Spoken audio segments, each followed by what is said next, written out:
Hello everybody and welcome back to another battle flow with me, that Tassie Wargamer. Today we are doing a scenario for Water Tanker called Water Tank into Normandy, based on the book by Stuart Hills, by Tank into Normandy. John Hello. will be playing the Germans. This is his reserve armour coming on, but at the moment, and you don't normally see infantry in Water Tanker, but this scenario allows for it and has got some pretty good rules. John has got 3 squads of infantry with 2 Panzerfausts per squad in this farm complex here. I have 4 Shermans. These are obviously modelled American, but I'm meant to be a British group. They're going to be coming on with the sole role of trying to drive out the infantry to control this farmhouse. Once John loses 1 squad, he can bring on his armoured reserve, 3 Mark 4s and a Stug. If I lose 2 of my guys, my tanks, I can bring on my reserve of another 4 tanks, including 1 Firefly. So we're about to get started. I shall try to keep you posted regularly. We'll just had our first action. This tank here he was already loaded with high explosive rounds, with a round. He's fired in this unit here. Now, we've already seen a little bit of problem with that scenario. We assumed that he could fire at that range, 20-something inches. The scenario indicates that a tank has to be within 6 inches of infantry to fire HE, which I don't understand why, historically not accurate, and obviously he's going to be in too close range of the Panzerfaust. So what we've decided is the tank can fire as HE. The other thing it didn't do is it didn't provide any armour saves for an infantry unit, even if they were dug in.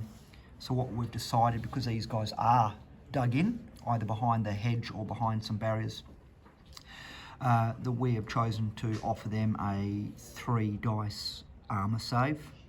I've just fired some HE. John's taken 2 hits to that unit, but hopefully that's going to be a little bit better balance than John being essentially caught out in the open. And obviously a tank needs to be able to fire HE longer than 6 inches, so we'll do another report at the end and hopefully that's going to balance it out a little bit. Quite a few turns in, I'll probably keep forgetting to do some videos. All of my tanks ended up coming out of the woods. Historically they were quite active, they didn't sit back, they moved with relative speed. We managed to get in. My command tank assaulted the unit that were here, and from afar they'd started to fire to the point where they had no command dice left. My other tank over here had put a fair bit of fire onto another unit that was there. We destroyed the top part of the house. Ended up, we decided all John's units were destroyed because they had no function left, they had no command dice.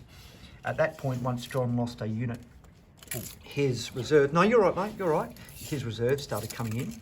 So as you can see, they've started rolling. Luckily, I had enough time after I'd destroyed his infantry to start lining up. So I've got now 2 of my guys up against the hedge, which is going to give me better acquisition of John's tanks. I've got another one down here and another one at the back here. I'm not going to say what it is because I don't want John to necessarily know what I'm going to be doing with him.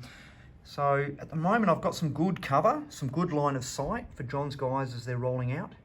Bear in mind, once I lose, I think it was 2 of my tanks, yeah, I will get 4 new tanks in reserve, which I'm hopefully I won't get to, but I'll probably need, and one of them will be that Firefly.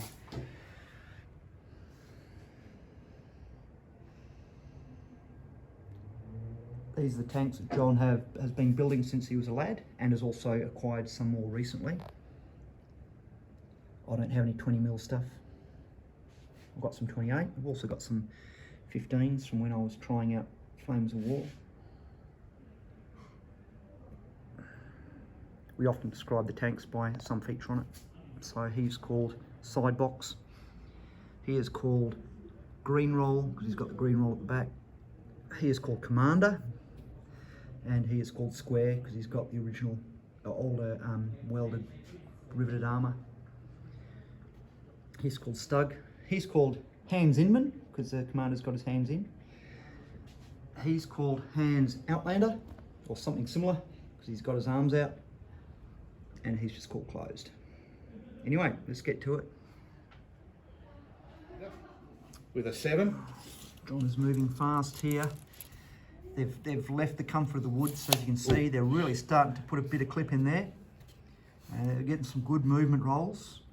John's Klaus Hatch has really dashed up.